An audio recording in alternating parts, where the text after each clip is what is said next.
السلام علیکم ورحمۃ اللہ وبرکاتہ۔ الحمدللہ والصلاة والسلام علی رسول اللہ محمد وعلی آلہ وصحبہ اجمعین وعلی جمیع من تبعہم بإحسان الی یوم الدین، اما بعد۔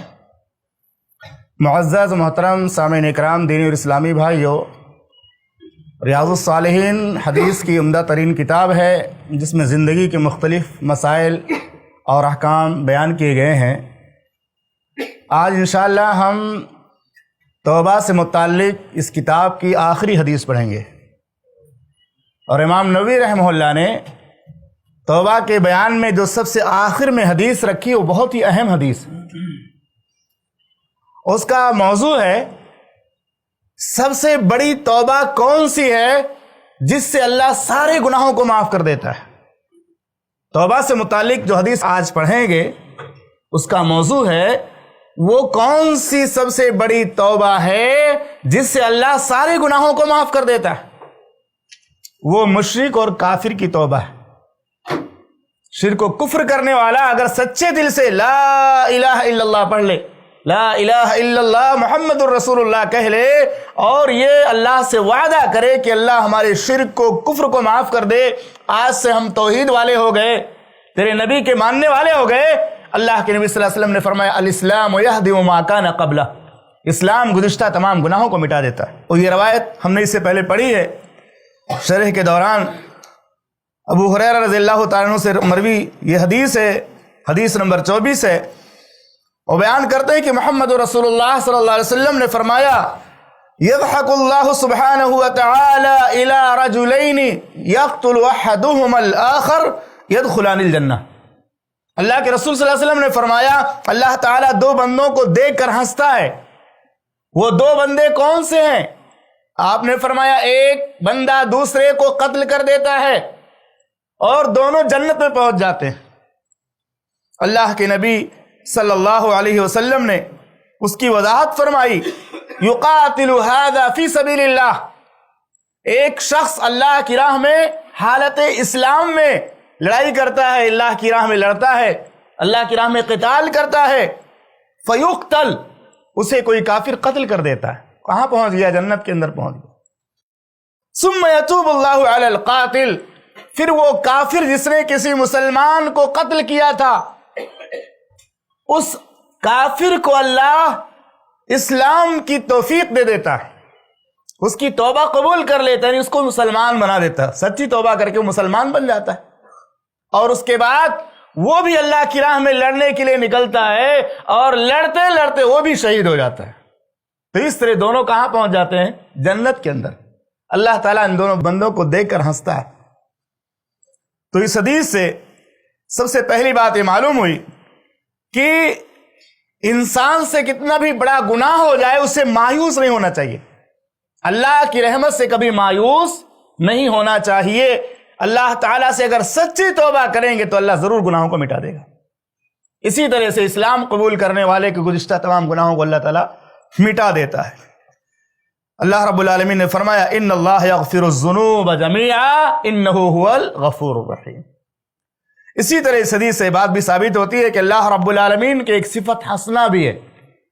اللہ تعالیٰ نے اپنے لیے ہنسنے کی صفت بیان فرمائی ہے، لیکن لیس کمثلہ شیء وہو السمیع البصیر، اللہ کے جیسا کوئی نہیں ہے۔ اللہ کی صفت ہم مانتے ہیں لیکن اس کی ہم مثال بیان نہیں کرتے، اس کی کیفیت بیان نہیں کرتے۔ کچھ لوگ اس کی تعویلیں کرتے ہیں، بولتے ہیں اللہ ہنستا نہیں ہے، مطلب یہ کہ اللہ راضی ہوتا ہے، خوش ہوتا نہیں۔ اہل السنہ والجماعہ کا عقیدہ ہے کہ اللہ تعالیٰ کی جن صفات کو قرآن میں اور حدیث کے اندر بیان کیا گیا ہے ان کو اسی طرح ماننا، اللہ کی شان کے مطابق۔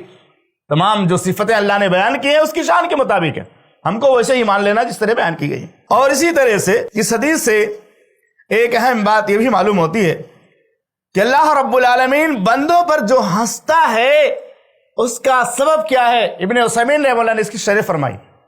ابن عثیمین رحمہ اللہ فرماتے ہیں اللہ رب العالمین بندوں پر جو ہنستا ہے، دو لوگوں پر جو اللہ تعالیٰ ہنستا ہے کہ دونوں ایک دوسرے کو قتل کر دیتا، دونوں جنت کے اندر پہنچ جاتے ہیں، اس کی وضاحت فرمائی، کہا اس لیے ہنستا ہے کہ اللہ تعالیٰ دیکھتا ہے کہ یہ دونوں دنیا میں ایک دوسرے کے جانی دشمن تھے، دنیا میں ایک دوسرے کے خون کے پیاسے تھے، پھر اللہ کی رحمت سے ایک شہید ہو گیا، اس کے بعد دوسرے پر بھی اللہ کی رحمت آئی اور اس کو بھی اللہ نے اسلام کی دولت سے مالا مال کیا۔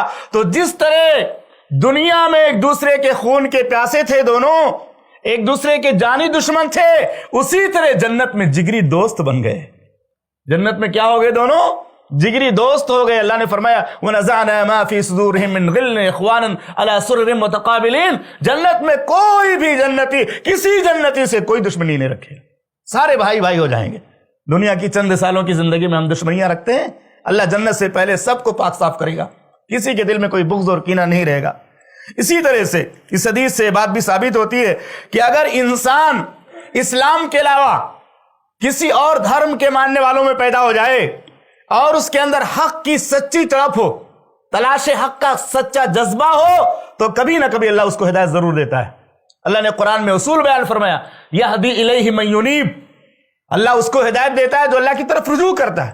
بہت سارے لوگ شرک و کفر کے درمیان پیدا ہوتے ہیں، شرک و کفر کے ماحول میں پیدا ہوتے ہیں، شروع میں سمجھتے ہیں یہی سچا دین ہے، لیکن جب ان کو علم ہو جاتا ہے، ان کو معرفت ہوتی ہے، ان کو ایک تلاش کا جذبہ، حق کی تلاش کا جذبہ ان کے اندر اللہ ڈال دیتا ہے، پھر وہ تلاش کرتے کرتے وہاں تک پہنچ جاتے ہیں۔ اللہ تعالیٰ ان کو ہدایت سے نواز دیتا ہے۔ جو ہدایت تلاش کرنا چاہتے ہیں، چاہے وہ کسی بھی دین کے ماننے والوں میں پیدا ہوں، اگر ہدایت کی جستجو ہے، حق کی تلاش کا جذبہ ہے، تو کبھی نہ کبھی اس مرکز پر انسان پہنچ جاتا ہے۔ لیکن اگر کوئی انسان اہل توحید میں بھی پیدا ہو جائے، اہل ہدایت میں پیدا ہو جائے، اور پیدا ہونے کے باوجود وہ ہدایت کی قدر نہ کرے، اس نعمت ہدایت پر اللہ کا شکر ادا نہ کرے، بلکہ اس پر غرور اور گھمنڈ کرے اور یہ کہے ہمارے آبا اجداد تو اتنے نیک تھے، وہ تو اتنی تلاوت کرتے تھے، اتنے روزے رکھتے تھے، خود عمل نہ کرے، صرف اس پہ جتاتا رہے کہ ہمارے لوگ، گزرے ہوئے لوگ بڑے نیک تھے، بڑے اچھے تھے، اور اللہ کا شکر ادا نہ کرے، تو ایسے لوگوں کو ڈرنا چاہیے کہ کہیں اللہ ناشکری کی وجہ سے انہیں ہدایت کی نعمت سے محروم نہ کر دے، اللہ ان سے ہدایت چھین نہ لے۔ کبر و غرور گھمنڈ نہیں کرنا چاہیے۔ اللہ نے اگر ہدایت والوں میں پیدا کیا تو اللہ کا شکر منانا چاہیے، اللہ نے پیدا کیا نا، چاہتا تو کوئی اور بھی پیدا کر سکتا تھا۔ اور آخری بات یہ، کسی بھی غیر مسلم کو یا کافر کو دیکھ کر نام لے کر یہ نہیں کہنا چاہیے اب اس کو ہدایت نہیں مل سکتی۔ حتمی طور سے آپ نہیں کہہ سکتے ہیں کسی آدمی کو خاص کر کے کہ یہ شخص ایسا گمراہ ہے، ایسا گمراہ ہے، ایسا بدعمل ہے، ایسا بدعقیدہ ہے، اب اس کو ہدایت مل ہی نہیں سکتی، کیونکہ ہدایت دینا ہمارا کام نہیں ہے، ہدایت دینا اللہ کا کام ہے۔ اس لیے میرے بھائیوں، یہ سب سے اہم بات ہے کہ اللہ نے ہمیں اگر ہدایت دی ہے تو ہم اللہ کا شکر ادا کرتے رہیں، اللہ سے مقبولیت کی دعا کریں اور اللہ سے ایمان اور استقامت مانگتے رہیں کہ اللہ جب تک تو دنیا میں زندہ رکھ، ہمیں ہدایت پر ثابت قدم رکھ اور ہدایت پر ہمارا خاتمہ فرما۔ السلام علیکم ورحمۃ اللہ وبرکاتہ۔ ایسے ہی فائدے مند اسلامک ویڈیوز دیکھنے اور منہج سلف پر کتاب و سنت کی تعلیمات کو عام کرنے میں ہمارا تعاون کرے تاکہ آپ کے لیے ذریعہ نجات، جنت کے حصول کا سبب، ساتھ ہی مال میں برکت و اضافے کا ذریعہ بھی بنے۔ آمین۔ جزاک اللہ خیرن۔